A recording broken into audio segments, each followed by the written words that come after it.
Em Reino Ameaçado, conhecemos o segundo híbrido, o Indoraptor, também chamado por alguns de Indominus Raptor, uma criatura digna de um filme de terror. Ele tinha um corpo bem maior do que o de qualquer dromeossauro real, mas ainda assim mantinha níveis insanos de agilidade, uma garra em forma de foice e, talvez o mais marcante, braços longos e esguios, no melhor estilo Slenderman, equipados com garras que fariam inveja ao próprio Freddy Krueger. E embora fosse menor que o Indominus Rex, essa combinação absurda de características o tornava ainda mais assustador, mesmo compartilhando muitas semelhanças com seu predecessor. E não é nenhum mistério o motivo dessas semelhanças. Afinal, o Indoraptor foi basicamente inspirado na ideia de como seria combinar o Indominus Rex com o Velociraptor real. Mas acontece que a natureza já havia respondido a essa pergunta há muito tempo. Cerca de 150 milhões de anos atrás, para ser exato. Foi durante o Mesozoico que surgiu uma família de terópodes incrivelmente parecidos com o Indoraptor, mas que em certos aspectos eram ainda mais bizarros e talvez até mais mortais. Eram os Megaraptorídeos. Assim como o Indoraptor, esse grupo é envolto em mistério por conta do registro fóssil escasso. Até hoje, os pesquisadores não conseguem concordar sobre sua origem ou mesmo sobre o que exatamente eles eram. Mas uma coisa é certa, seriam vilões perfeitos para Jurassic Park. Cada espécie seguia praticamente o mesmo plano corporal de pesadelo, o qual incluía isto aqui. O que você está vendo não é uma garra de foice gigante no pé de um raptor descomunal, mas sim uma mão. E ela pertencia ao Megaraptor, o holótipo que deu nome à família e o primeiro Megaraptorídeo descoberto, escavado na Argentina pouco antes do final do século XX. Como o próprio nome sugere, os paleontólogos acreditaram inicialmente ter encontrado um raptor gigante, baseando-se na enorme garra que eles pensavam ser do pé. No entanto, hoje sabemos que se tratava de uma garra da mão, posicionada no primeiro dedo e que media impressionantes 30 centímetros ou 12 polegadas, quase o mesmo comprimento das maiores facas Bowie já feitas, ou de uma régua comum. Isso também significava que o Megaraptor literalmente possuía as maiores garras de qualquer predador conhecido, um recorde que só seria superado por outro membro da própria família. Nas 2 décadas seguintes, diversos novos gêneros de Megaraptorídeos foram descobertos, alguns ainda mais assustadores que os anteriores, e hoje já são 11 gêneros diferentes identificados. E o mais impressionante, essas novas descobertas mostraram que as icônicas armas dos Megaraptorídeos eram ainda mais letais do que se pensava. Eles não tinham apenas uma espada embutida, mas 2, já que o segundo dedo também possuía uma garra recurvada ampliada, igualmente longa e afiada. E na vida real, elas provavelmente eram ainda maiores, pois deveriam ser cobertas por uma bainha de queratina que podia aumentar seu comprimento em até 30%. Mesmo o terceiro dedo, sem garras gigantes, ainda era afiado e forte o suficiente para cortar carne com facilidade. O que tornava essas garras realmente mortais, porém, não era apenas o tamanho ou formato, mas o que as impulsionava. Os Megaraptorídeos tinham braços e mãos robustos, proporcionalmente grandes, capazes de deixar até os tiranossauros com complexo de inferioridade.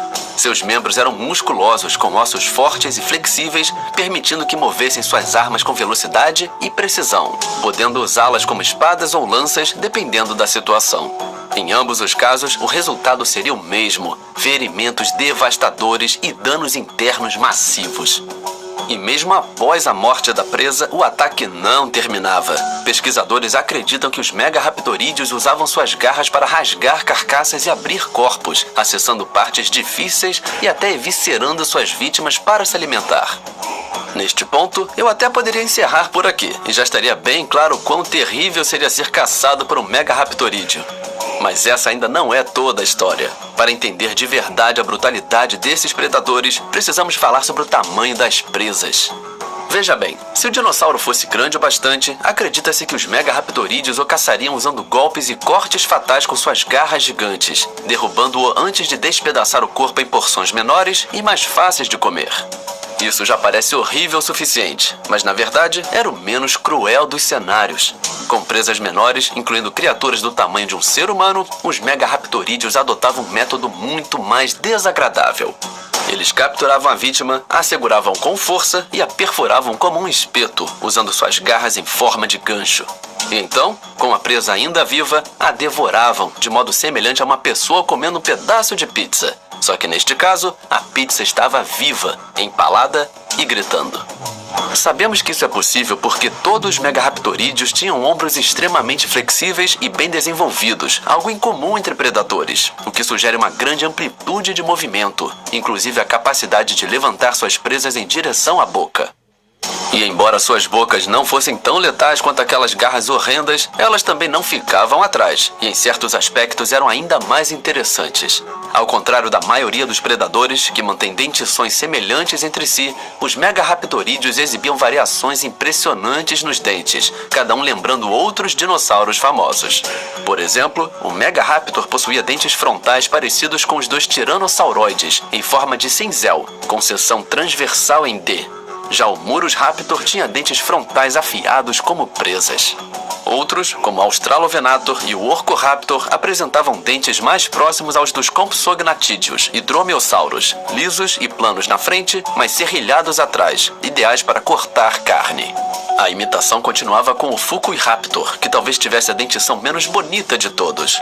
Lâminas comprimidas lateralmente, muito parecidas com as do Carcharodontosaurus, famoso por seus dentes semelhantes aos de tubarão. O curioso é que estudos indicam que os megaraptorídeos não conseguiam morder com tanta força, nem abrir a boca de forma muito ampla. Mas considerando quão bem projetados eram seus dentes, eles não precisavam de uma mordida potente, principalmente quando já possuíam braços capazes de causar destruição por conta própria. É justamente nesse aspecto que os megaraptorídeos levam vantagem sobre o Indoraptor. Apesar dos dentes do híbrido parecerem ameaçadores, eram pequenos e serviam mais para agarrar do que para rasgar ou perfurar. E quando se trata de tamanho, a natureza também supera a ficção. Entre todos os membros conhecidos da família, o mais próximo das proporções do Indoraptor seria o Aerosteon, um gênero argentino que pesava cerca de 1,1 tonelada e media 7,5 metros, ou 25 pés, praticamente idêntico às medidas da criação do Dr. Wu. Mas o detalhe é que isso era considerado médio dentro da família, não grande. Alguns megaraptorídeos podiam chegar a dimensões bem maiores. De fato, quase metade das espécies conhecidas ultrapassava o tamanho de um Indoraptor, com o Orcoraptor, o Megaraptor e o Trataienia passando dos 8 metros de comprimento. Nessas proporções, alguns deles eram os maiores predadores de seus ecossistemas, e alguns foram ainda além. O maior terópode australiano conhecido até o momento, por exemplo, é considerado um megaraptorídeo, um título bem adequado para um país famoso por sua fauna assustadora.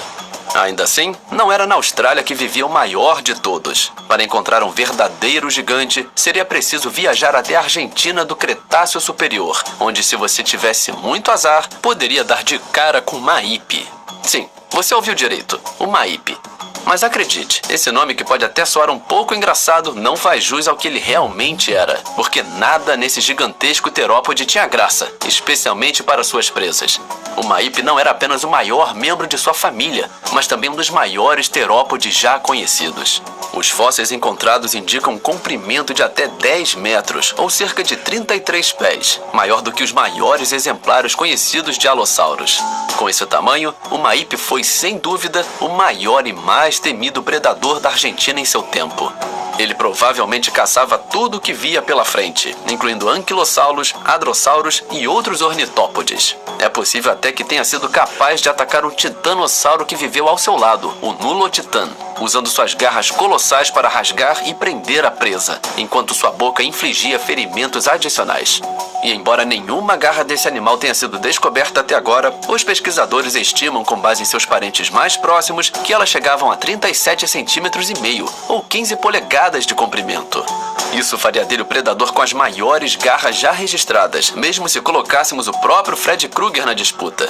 Esse detalhe, aliás, se reflete perfeitamente em seu nome. Ainda que Maipe não soe ameaçador, na verdade ele carrega um significado sinistro. O nome faz referência a uma criatura da mitologia Aunikenk, conhecida como a Sombra da Morte, que mata com vento gelado. Então sim, o nome é tão assustador quanto deveria ser. Agora imagine, atravessar uma clareira na floresta e dar de cara com um desses, ou com qualquer megaraptorídeo, aliás, seria o tipo de momento que faria seu coração disparar. Mas o que realmente faria ele parar seria ver o animal começar a correr, porque no instante que levantasse o pé, você perceberia que eles eram muito mais rápidos do que deveriam ser. Muitos dinossauros tinham ossos ocos ou pneumatizados, ou seja, preenchidos por cavidades de ar, mas nos megaraptorídeos essa característica atingia um nível extremo. tão extremo que apenas um outro terópode, o Neovenator, rivaliza com eles nesse aspecto.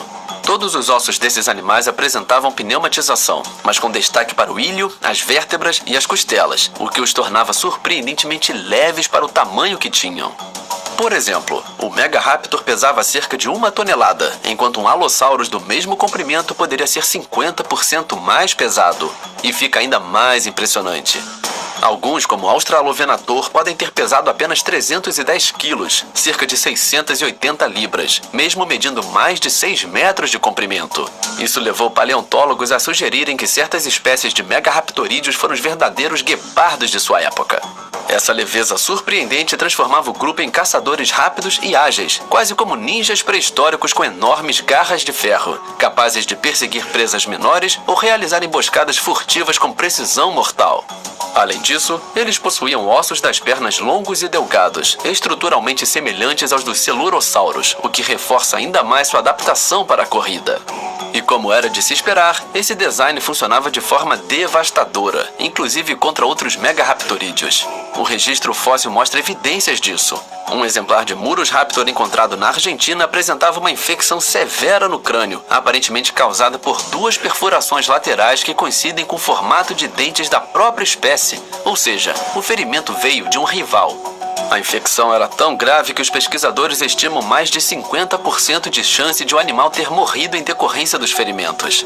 Essa combinação de agressividade extrema e adaptação física foi o que permitiu aos megaraptorídeos estabelecerem um domínio impressionante, com espécies espalhadas por 3 continentes: Oceania, Ásia e América do Sul, sendo a Argentina, a Austrália, a Tailândia e o Japão os principais redutos conhecidos do grupo.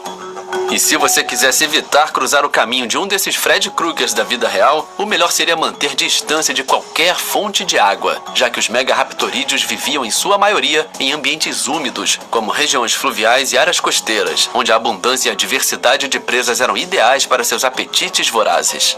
Existem até especulações de que alguns membros desse grupo possam ter caçado de forma oportunista animais marinhos e semiaquáticos, como crocodilianos, grandes tartarugas e peixes de grande porte.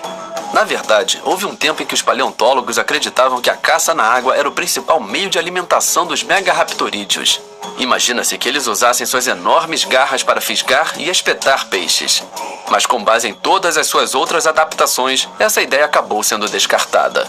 Hoje, há um consenso. Os megaraptorídeos eram predadores terrestres e muitas vezes os principais caçadores de seus ecossistemas. Contudo, isso nem sempre foi assim. O registro fóssil mostra que eles tiveram uma rivalidade feroz com os Carcharodontosaurídeos, predadores que em alguns casos eram ainda maiores e especializados em caçar presas de grande porte. Essa disputa ocorreu principalmente na América do Sul, e durante esse período, os megaraptorídeos apostaram em suas vantagens de agilidade e velocidade. Só depois da extinção dos Carcharodontosaurídeos há cerca de 90 milhões de anos é que os megaraptorídeos passaram por um rápido aumento de tamanho. Curiosamente, apesar dessa rivalidade, ambos os grupos possuíam crânios com formatos semelhantes, o que levou alguns cientistas a sugerirem que eles poderiam ter níveis de inteligência parecidos. É claro que os Carcharodontosaurídeos não chegavam ao nível do Indoraptor em termos de inteligência, mas já foram comparados aos crocodilos modernos, que, ao contrário do que muitos pensam, são animais bastante espertos, capazes de armar emboscadas, cooperar entre si e até usar ferramentas para atrair presas. Se algo disso também se aplicava aos megaraptorídeos, os herbívoros que viviam próximos deles certamente enfrentavam um problema sério. Apesar dessas semelhanças e de uma possível relação evolutiva, atualmente acredita-se que os megaraptorídeos não faziam parte do grupo Carcharodontosauria, e na verdade, ninguém sabe ao certo o que eles eram. Eles têm, claro, sua própria família, mas a qual grupo de terópodes pertencem ainda é um mistério. Como o nome indica, os paleontólogos inicialmente pensaram que fossem dromeossauros gigantes, mas essa hipótese caiu por terra ao perceberem que eles não tinham a garra em foice no pé, típica desses animais. Depois, surgiu a teoria de que seriam parte dos neovenatorídeos, por compartilharem os mesmos ossos ocos e leves, mas essa ideia também não durou. Desde então, formaram-se 2 principais correntes. Uma defende que eles eram tiranossauroides, parentes próximos dos tiranossaurídeos, e outra acredita que eram celurossauros não tiranossauroides, o que, convenhamos, não esclarece muita coisa. E o mistério não para por aí. A origem desses predadores também é incerta. A melhor hipótese atual é que tenham surgido na Ásia, possivelmente nos últimos dias do Jurássico, migrando depois para a Austrália já no início do Cretáceo.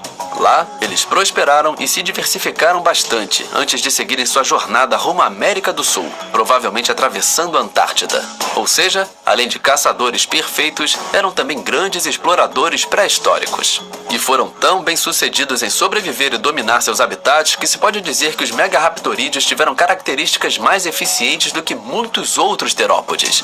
Basta comparar o tempo de existência de cada grupo.